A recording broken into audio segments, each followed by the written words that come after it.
زیادہ شاطر مت بن، میرا چھوڑ اپنا سوچ مزمل بیٹے۔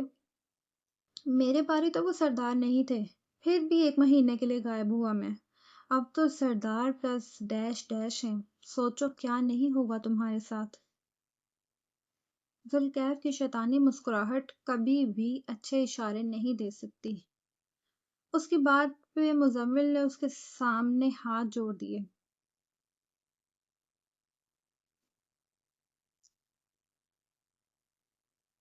معاف کرنا کیف، لیکن میں کہنا چاہتا ہوں تمہارے ساتھ وہی ہوا ہوگا جس لائق تم ہو۔ میں جا رہا ہوں خود نمٹنا اپنے سردار لالے سے۔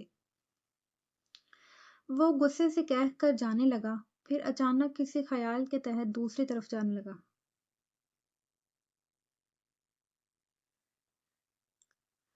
وہاں کہاں جا رہا ہے؟ ذوالکیف زور سے بولا۔ البیلا صاحبہ کو دیکھنے، اس نے بنا رکے بتایا۔ واپس آ جا اور نکل، بلکہ دفع ہو یہاں سے، اس نیم حکیم کے ساتھ، خبردار جو اس کے پاس گیا۔ وہ دانت کچکچا کے بولا۔ زخم پہ تکلیف سے اس کی جان آدھی ہو رہی تھی۔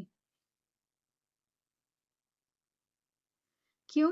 وہ رک کر پلٹا، ذوالکیف کی طرف دیکھا جو اس کو عجیب نظروں سے دیکھ نہیں بلکہ گھور رہا تھا۔ ہم خان ہیں مزمل، ہماری عورتیں ہماری غیرت ہوتی ہیں۔ یہ لڑکی میرے بھائی کی بیوی ہے، اس کے قریب ہرگز مت جانا ورنہ ادھیڑ دوں گا تمہیں۔ اس کی دھمکی کو مزمل نے ہوا میں اڑا کر طنز سے ابرو اٹھائی۔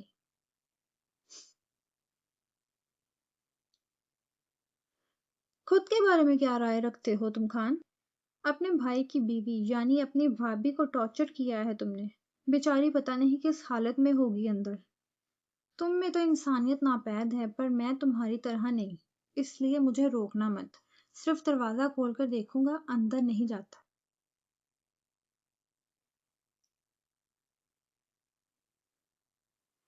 اس نے گھوم کر واپس قدم کمرے کی جانب بڑھائے۔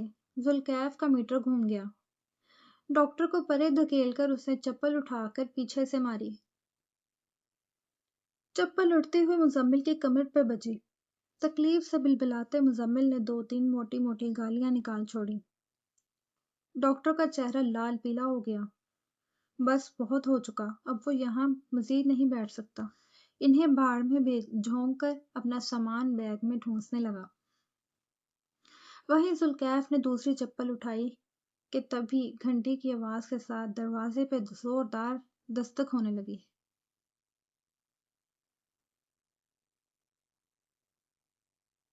دلدار سائیں آ گئے، ذوالکیف نے کہا۔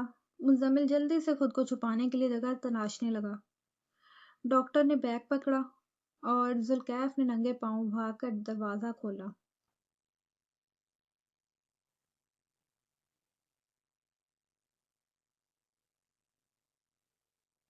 شام کے سائے پھیلنے لگے تھے۔ دلدار کی گاڑی کافی سپیڈ سے آگے بڑھ رہی تھی۔ ذوالکیف جس فلیٹ میں ٹھہرا تھا وہ شہر سے دور کم آبادی والی جگہ پہ تھا۔ اس فلیٹ کے بارے میں دلدار اور ذوالکیف ہی جانتے تھے۔ یہ فلیٹ دلدار نے کسی اور کے نام سے خرید رکھا تھا۔ یہ تب کی بات تھی جب وہ پاکستان میں نہیں تھا اور اسے یہ فلیٹ پسند آ گیا۔ تب وہ فوری طور پر پاکستان نہیں آ سکتا تھا، تبھی سمارا ارمان کے نام سے فلیٹ خرید لیا۔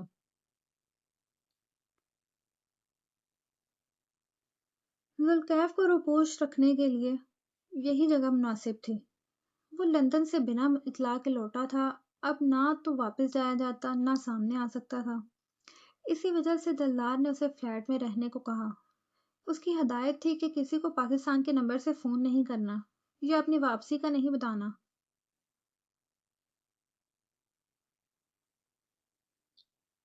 اب نامعلوم البیلا اس تک کیسے پہنچ گئی؟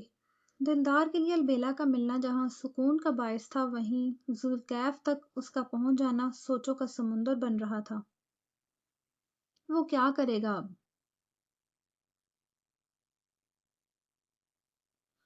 البیلا نے تو باپ کے قاتل کو ہاتھ سے جانے نہیں دینا اور دلدار نے اس کے ہاتھ ذوالکیف تک آنے نہیں دینے۔ اب تک سب صحیح جا رہا تھا، مگر پتہ نہیں البیلا کو کیسے خبر ہوئی ذوالکیف کی واپسی کی۔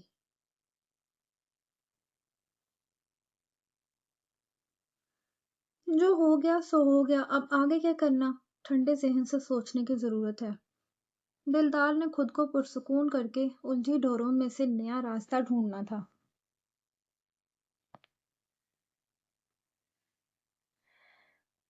فلیٹ کے باہر پہنچ کر اس نے گھنٹی کے ساتھ دستک دی تھی۔ چند سیکنڈ میں دروازہ کھلا۔ ذوالکیف روبرو تھا۔ اس نے سلام کیا۔ دلدار نے ایک سنجیدہ نظر اس کو اوپر سے نیچے تک دیکھا، پھر 2 قدم چل کر اندر آ گیا۔ سامنے ہی حیران پریشان سا ڈاکٹر کھڑا تھا اور کچن کاؤنٹر کی کرسی پہ کوئی منہ چھپا کے بیٹھا ہوا تھا۔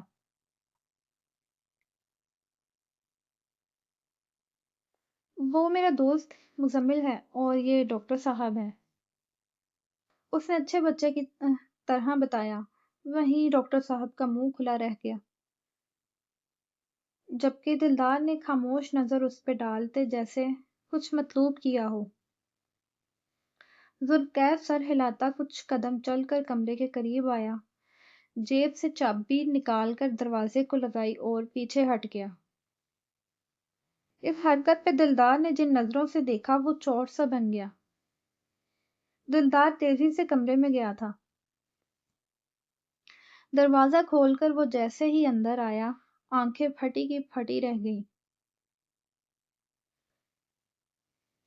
سامنے کھڑکی کی گرل سے اس کے ہاتھ اوپر کو بندھے ہوئے تھے، منہ پہ ٹیپ چپکائی تھی، گھٹنے زمین پہ ٹیکے، گردن ڈھلکی ہوئی، شاید بے ہوش تھی۔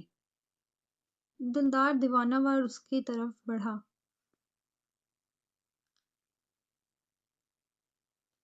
خانم، اس نے پکارا مگر وہ ہوش سے بیگانی تھی۔ اس کے ہاتھ کھول کر منہ سے ٹیپ ہٹائی۔ البیلا خانم اٹھیں، ہوش میں آئیں۔ ذوالکیف خانزادہ، پانی لاؤ۔ آخر میں وہ جس قدر زور سے چلایا تھا، ذوالکیف پانی لینے کچن کی طرف بھاگا۔ دلدار نے البیلا کو اٹھا کر بیڈ پہ لٹایا، چہرہ تھپکا، ٹھنڈے ہاتھوں کو گرمائش فراہم کی، لیکن وہ ہوش میں نہ آئی۔ دلدار خانزادہ کا دل منہ کو آ رہا تھا۔ لالا پانی۔ ذوالکیف کی آواز پہ وہ اس کے سر ہوا تھا، اور پھر آؤ دیکھا نہ تاؤ زور کا تھپڑ اس کے منہ پہ دے مارا۔ کیا کیا ہے اس کے ساتھ؟ تھپڑ کے بعد دہاڑ کی گونج بھی باہر تک پہنچی تھی۔ ڈاکٹر سر پہ پاؤں رکھ کے بھاگا اور مزمل یہی کشمکش میں رہا کہ جائے یا نہیں، کیونکہ سردار سائیں کے سامنے اس نے بھی پیش ہونا ہے۔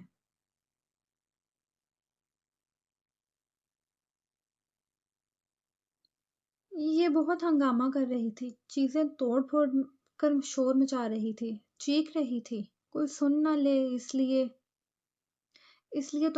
تم نے اسے باندھ دیا۔ دلدار نے اس کا جملہ مکمل کیا۔ ذوالکیف چہرے پہ ایک ہاتھ رکھے ذرا سا سر ہلا گیا۔ شرم نہیں آئی ایسی حرکت انجام دیتے؟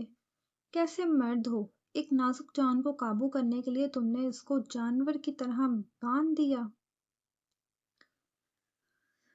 اس کے سوال کا جواب ذوالکیف کے پاس تھا کہ ایسی سربری کو نازک جان کہنا نزاکت کی توہین ہے، لیکن اظہار رائے سے بہتر چپ رہا۔ تمہارا علاج تو میں بعد میں کرتا ہوں، جاؤ اپنے دوست کو روانہ کر کے لاؤنج میں بیٹھو۔ ذوالکیف کے ہاتھ سے پانی کا گلاس چھین کر وہ البیلا کے پاس بیٹھ گیا۔ ذوالکیف ضبط کرتا باہر نکلا۔ ذوالکیف، مزمل اس کے پاس آیا۔ مزمل، جاؤ یہاں سے، اس نے بازو چھڑا کر کہا۔ لیکن ذوالکیف، میں نے کہا نہ جاؤ۔ اس نے دانت کچکچا کر جس حد پہ پہنچ کر ایسے کہا تو مزمل کو چلے جانے میں ہی بھلائی نظر آئی۔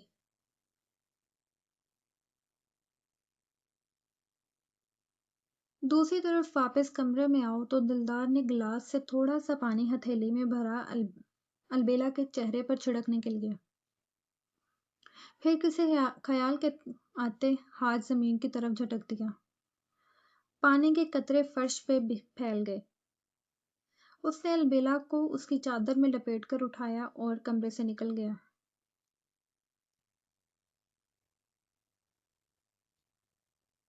ذوالکیف جو مزمل کو روانہ کر کے دروازہ بند کر رہا تھا، دلدار کو اس طرح البیلا کو لاتے دیکھ الجھ گیا۔ آپ کہاں لے جا رہے ہیں اس کو؟ اس نے پھر بھی پوچھ لیا۔ دلدار نے رک کر اسے دیکھا۔ تمہارے حق میں بہتر ہے میرے منہ مت لگو، اور ہاں، اپنا سامان باندھ لو۔ 2 گھنٹے کا وقت دے رہا ہوں۔ میرے فون کرنے تک یہاں سے نکلنے کی تیاری مکمل ہو جانی چاہیے۔ وہ اتنا کہہ کر فلیٹ سے نکل گیا۔ ذوالکیف کو اس کی بات سمجھ نہیں آئی تھی۔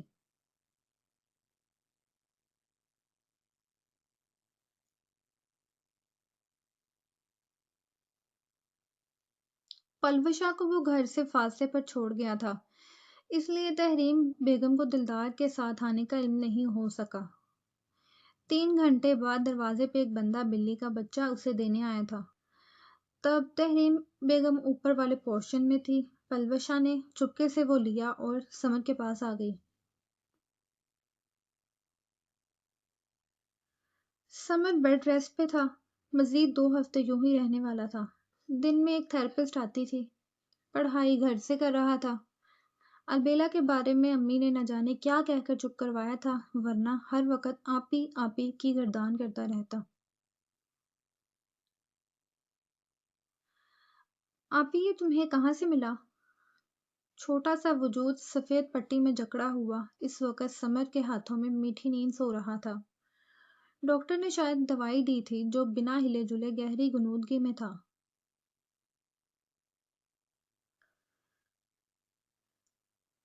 میرے سینٹر کے باہر سڑک پر زخمی حالت میں پڑا تھا۔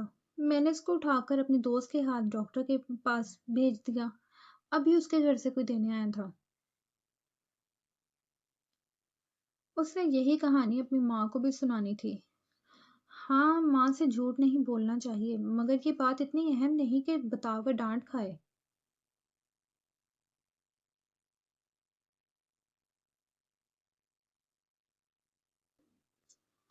تمہاری دوست کتنی گندی ہے، بجائے اس کو پاس رکھتی اس نے تمہارے حوالے کر دیا۔ سمر نے برا سا منہ بنا کر کہا۔ اوئے مڑا بدتمیز بچے، تم نے میری دوست کو گندی کہا؟ اور میں نے کتنی مرتبہ بولا ہے مجھے آپ کہا کرو، تمہیں سمجھ نہیں آتی میری بات؟ وہ اس کو گھور کر بولی۔ ایک یہ 2 فٹ کا بچہ ہی اس کے روب میں آ سکتا تھا، باقیوں کے انگوٹھے کے نیچے تو وہ آئی رہتی تھی۔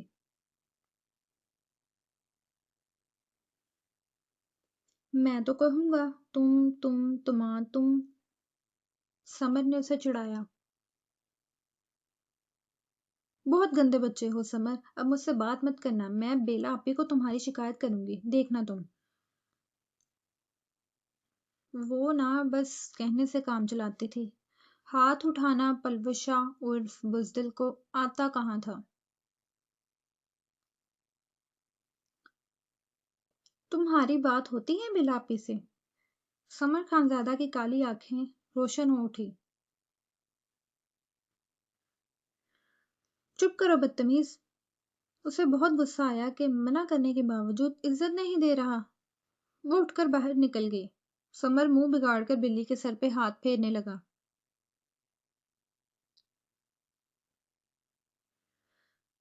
پلوشا پھوں پھوں کرتی ہوئی سیڑھیاں چڑھتی اوپر آئی تھی۔ امی کو شکایت لگانی تھی۔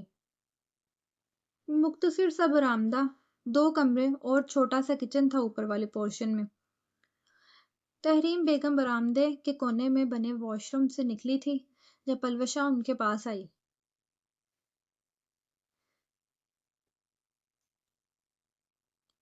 امی وہ سمر میرے ساتھ بدتمیزی کر رہا ہے۔ اس نے فوراً شکایت لگائی۔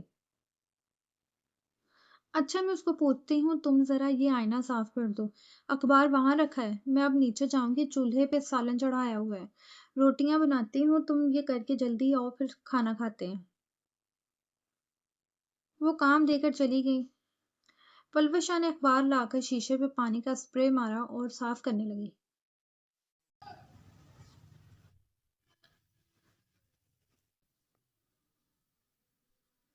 10 منٹ بعد وہ نیچے تھی۔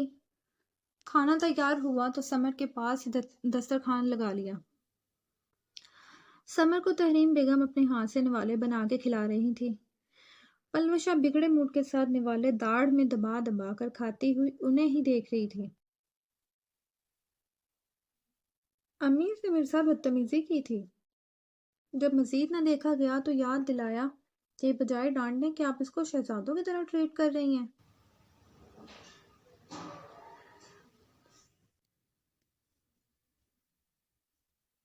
ڈانٹا ہے میں نے، اب نہیں کرے گا بدتمیزی۔ وہ اب پانی پلا رہی تھی۔ پلوشا نے منہ ہی پھیر لیا۔ پلوشا بات سنو میری۔ وہ جب برتن اٹھا کر کچن میں رکھ کر ڈسٹر اٹھا لائی تب تحریم بیگم کو کچھ یاد آیا۔ جی امی۔ وہ ان کے پاس آ گئی۔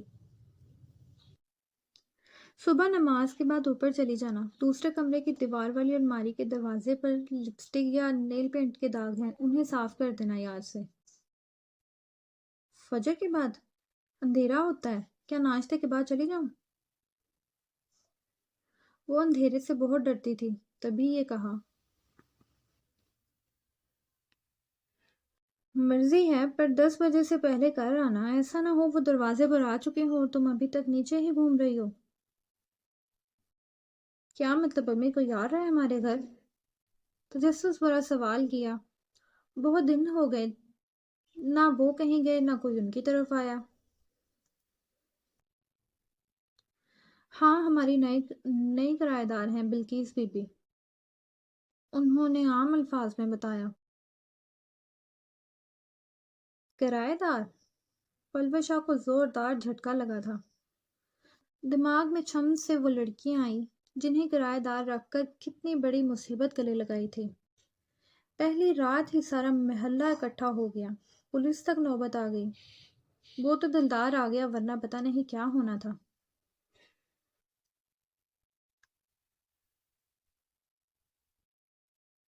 میں سمجھ رہی ہوں تم جو سوچ رہی ہو، فکر مت کرو، میں نے اس بار ہر طرح کی تسلی کر لی ہے۔ اس کا گھبرا چکا چہرہ دیکھ تسلی کروائی گئی۔ امی کرایہ دار رکھنے ہی کیوں ہیں؟ اگر خرچوں کی وجہ سے مجبور ہیں تو میں اسکول میں جاب کر لیتی ہوں، لیکن پلیز آپ یہ مت کریں، مجھے بہت ڈر لگ رہا ہے۔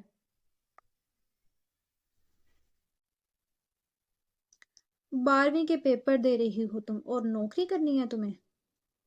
ان کے تیور کچھ بگڑتے نظر آئے تو پلوشا کا دل سکڑنے لگا۔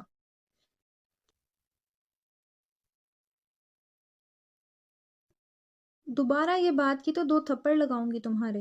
ایسی ذہنیت والوں کی جگہ میرے گھر کی دہلیز سے باہر ہے۔ یہ ڈھکے چھپے الفاظ البیلا کی ذات پہ تھے۔ اس کا ذکر نکل ہی آتا کہیں سے، اور بھلا ماں کا اولاد سے رشتہ یوں ختم ہو سکتا ہے جیسے وہ کر کے بیٹھی تھی۔ پلوشا سے مزید بولا نہ گیا۔ تحریم بیگم نے اچھی خاصی کر دی ہوئی تھی، اب وہ کچھ نہیں بولے گی۔ اس دوران صبر نے کان ہی بند کر رکھے تھے۔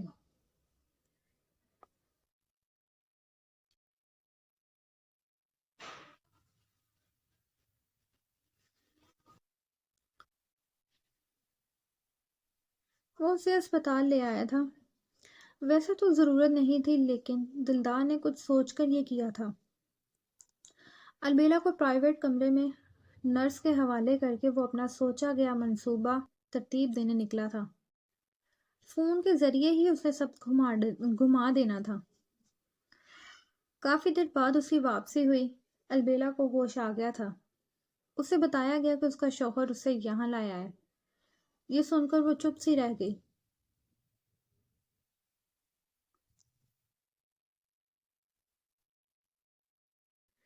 دلدار نے دروازہ دھکیل کر اندر قدم رکھا تو البیلا نے زور سے آنکھوں کو میچ لیا۔ وہ کیا جواب دے گی کیا نہیں، اس وقت دماغ خالی ہوا پڑا تھا۔ وہ چلتا ہوا اس کے پاس آ گیا۔ البیلا نے اس کا قریب آنا محسوس کیا، پر یوں ہی رہی۔ آنکھیں تو تب کھلی جب کچھ اور محسوس ہوا۔ یہ کیا کر رہے ہیں آپ؟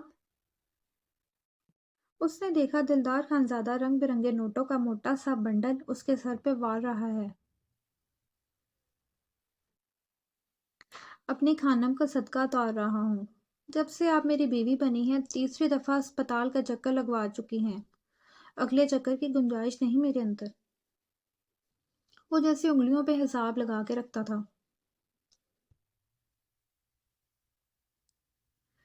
اپنی زندگی سے کیوں نہیں نکال دیتے پھر؟ یقیناً سلامت رہوں گی۔ میں نے بھی نوٹ کیا ہے آپ میرے حق میں سیاہ بخت ثابت ہوئے ہیں۔ اس نے تنفر سے کہا۔ اسپتال کے بستر پہ بھی اسے چین نہیں تھا۔ دلدار نے پیسوں کا بنڈل سائڈ ٹیبل پہ رکھ کر البیلا پہ جھکاؤ کیا اور پانی سے بھی نرم انداز میں کہنے لگا، لیکن آپ میرے لیے بہت خوش بخت ہیں خانم۔ آپ کا میرا بن جانے سے مجھے زندگی جینے کی نئی امید ملی ہے۔ میں نے دل سے مسکرانا شروع کیا ہے۔ رکے ہوئے کام چل نکلے ہیں۔ ایسے میں آپ کو چھوڑ دیا تو بدبخت کہلاؤں گا جانا۔ سرمئی نینوں میں ڈوبتے ہوئے اس کے لہجے میں سچائی تھی۔ کالی آنکھوں میں روشنی تھی، چہرے پر محبت بھری نرمی تھی۔ مطلبی ہیں آپ، اس کے پاس کہنے کو یہی تھا۔ وہ ہنس پڑا۔ کہہ سکتی ہیں آپ۔ اس کے بال اپنی انگلیوں سے سہلانے شروع کیے تھے کہ البیلا کا صبر جواب دے گیا۔ وہ کیا چاہ رہی تھی، وہ کیا کر رہا تھا؟ اس نے دلدار کے ہاتھ پہ ہاتھ مار کے جھٹک دیا۔ آپ اتنے نارمل انداز میں کیسے بات کر سکتے ہیں جبکہ آپ کا رد عمل بھیانک ترین ہونا چاہیے تھا؟ لیکن یہ کیا ہے؟ وہ جھنجھلاتی اٹھنے لگی۔ ارے دھیان سے، ایک دم اٹھنے سے چکر آ سکتا ہے، آرام سے اٹھیں۔ اس نے مدد کے لیے ہاتھ بڑھایا۔ الویرا نے پھر ہاتھ مار کے پرے کر دیا۔ وہ خود سے اٹھ کر بیٹھ گئی۔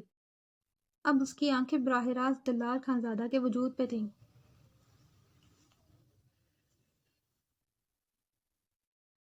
میں یہاں کیوں ہوں؟ کون لایا مجھے یہاں؟ سرد مہری سے سوال پوچھا۔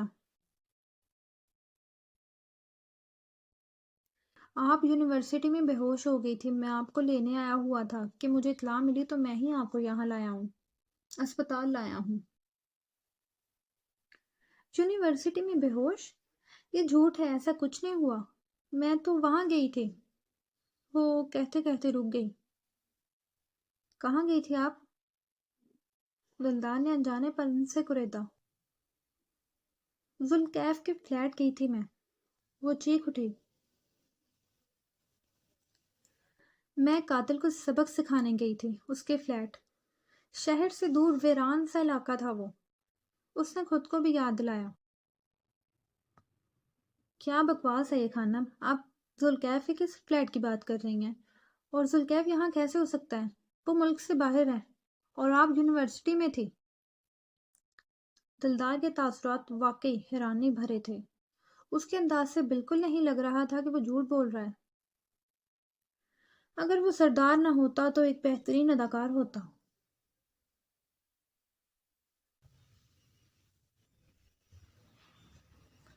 میں بکواس نہیں کر رہی، وہ یہی پاکستان میں ہے۔ شاید آپ نہیں جانتے وہ واپس آ چکا ہے۔ دلدار سائیں، وہ ذلیل انسان واپس آ گیا ہے۔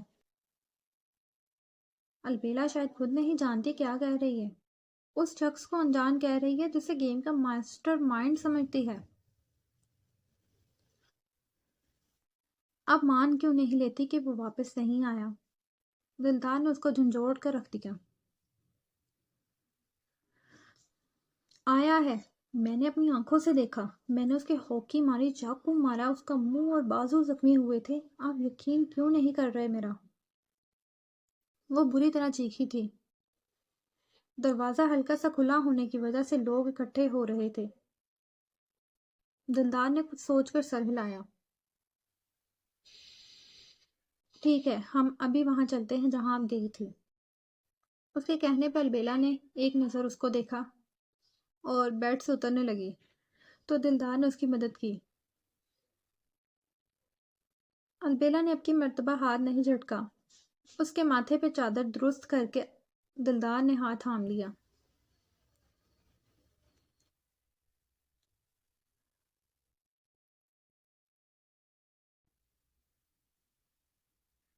آسمان پہ سیاہی پھیل چکی تھی. وہ راستے سمجھا کر دلدار کو وہاں تک لے ہی آئی تھی، اور وہ میسنا سردار ساری کارروائی میں بھولا سا پریشان سا بنا ہوا تھا. بالکل صحیح فلیٹ نمبر پہ رک کر انہوں نے بیل بجائی. دلدار حیران تھا کہ اس کی سردارنی کا دماغ کتنا شارپ ہے. یہ فلیٹ ایسی جگہ پہ تھا کہ شروع میں تو اکثر وہ بھی راستہ بھول جایا کرتا. یہ تو پھر رات کے اندھیرے میں لے آئی. 2 منٹ بعد دروازہ کھلا. جو چہرہ سامنے آیا البیلا نے الجھ کر دیکھا، پھر خود ہی راستہ بناتی اندر گھس گئی.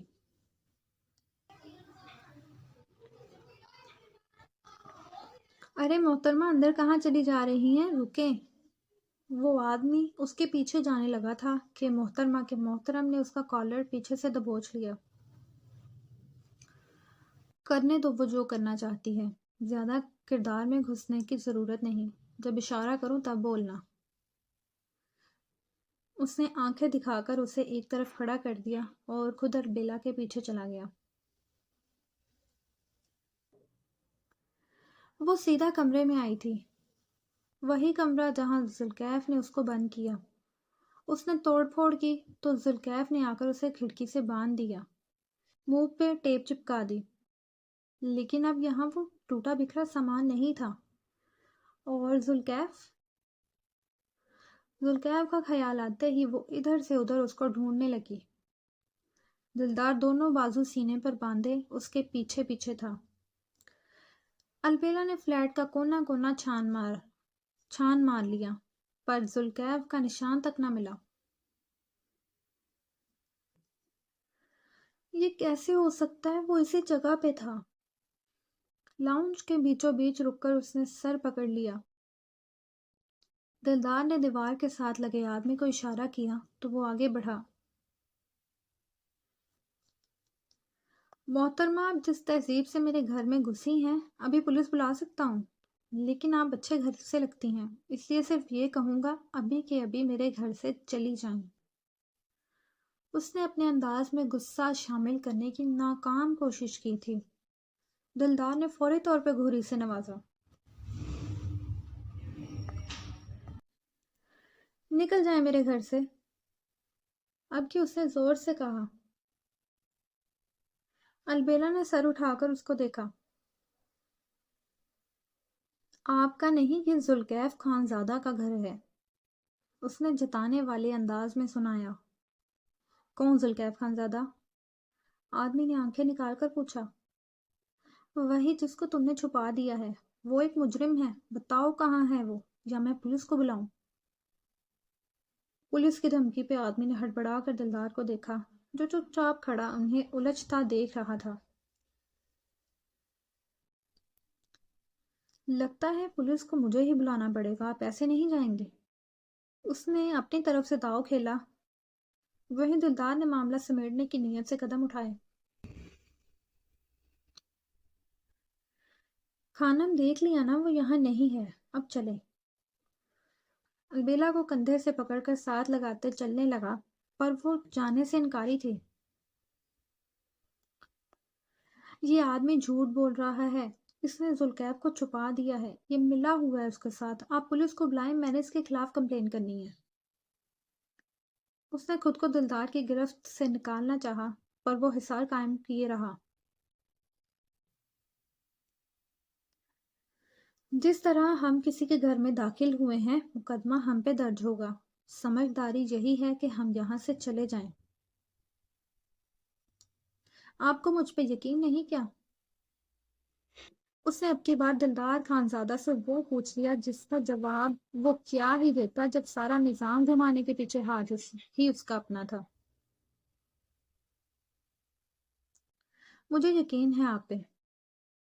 وہ اسے مان تو دے ہی سکتا تھا، ورنہ خود پہ یقین قائم کرنے کے لیے البیلا نے اچھا کیا ہی کب. میں سچ کہہ رہی ہوں. وہ شخص یہی تھا، دوپہر میں آئی تھی، یہی فلیٹ تھا، یہی فرنیچر، سب کچھ یہی تھا، اور تب جو نہیں تھا وہ یہ شخص ہے۔ ذوالکیف وہاں کھڑا تھا، میں یہاں ادھر ٹیبل کے قریب کھڑی تھی، اور میرے ہاتھ میں ہاکی تھی۔ وہ انگلی سے نشاندہی کر رہی تھی کہ وہ کہاں اور ذوالکیف کہاں موجود تھا۔ دلدار سر ہلا کر سن رہا تھا۔ محترم، مجھے لگ رہا ہے آپ کی بیوی کے ساتھ دماغی مسئلہ ہے۔ تیسرے نفوس کا کھجلی ہوئی، وہ کردار میں پورا گھس چکا تھا۔ میری بیوی کے ساتھ تو نہیں، البتہ تمہارے ساتھ کافی سارے مسائل پیش آ سکتے ہیں اگر دوبارہ اپنا منہ کھولا اور بکواس کی۔ دلدار کے ایسے جواب پہ اسے احساس ہوا کہ کردار میں زیادہ ہی گھس گیا ہے۔ اب اس نے چپ رہ کر ان کو جاتے دیکھنا تھا۔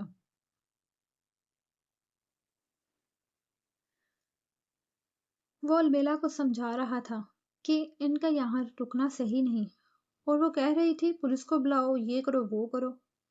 دلدار پھر جیسے تیسے الفاظ کے جال میں پھنسا کے فلیٹ سے باہر لے ہی آیا۔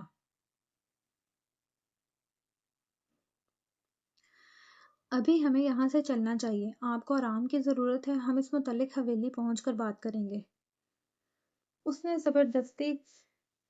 اسے زبردستی گاڑی میں بٹھا کر اس نے پھر سمجھایا، لیکن البیلا ضد پہ قائم رہی۔ پاؤں گاڑی کے دروازے میں پھنسا کر ضد باندھ لی تھی کہ ذوالکیف کو سامنے لاؤ یا پولیس بلاؤ۔ دلدار کو آخری طریقہ ہی استعمال میں لانا پڑ گیا۔ اس نے وہیں کے وہیں البیلا کی گردن پہ ہاتھ رکھ کر اسے بے ہوش کر دیا۔ وہ لہرا کر اس کے اوپر آ گری تھی۔ دلدار نے بروقت سنبھال لیا جیسے باقی سب سنبھالا۔ تو یہ تھی آج کی ایپیسوڈ، امید ہے آپ لوگوں کو پسند آئی ہوگی، اور جو وائس اوور میں میری غلطیاں ہیں اس کو اگنور کیجیے گا۔ میں نے کافی دیر بعد وائس اوور سٹارٹ کی ہے، تو تھوڑی بہت غلطیاں بولنے میں، تلفظ میں تھوڑا سا ہو سکتا ہے فرق، آہستہ آہستہ عادت ہو جائے گی۔ آپ لوگوں کو جو لفظ نہیں سمجھ آتا وہ آپ لوگ اسکرین پہ دیکھ لیا کریں۔ باقی ایپیسوڈ کیسی لگی آپ لوگ کمنٹ سیکشن میں رائے دیں، ضرور دیا کریں۔ رائٹر کے لیے یہی ہوتی ہے، اس کی قیمت ہوتی ہے اس کی لکھے ہوئے کی۔ اور باقی آپ لوگ ویڈیو کو لائک کریں اور اچھے اچھے کمنٹ کریں۔ ملتے ہیں اگلے ایپیسوڈ پہ، اور اپنا خیال رکھیں، دعاؤں میں یاد رکھیں۔ اللہ حافظ۔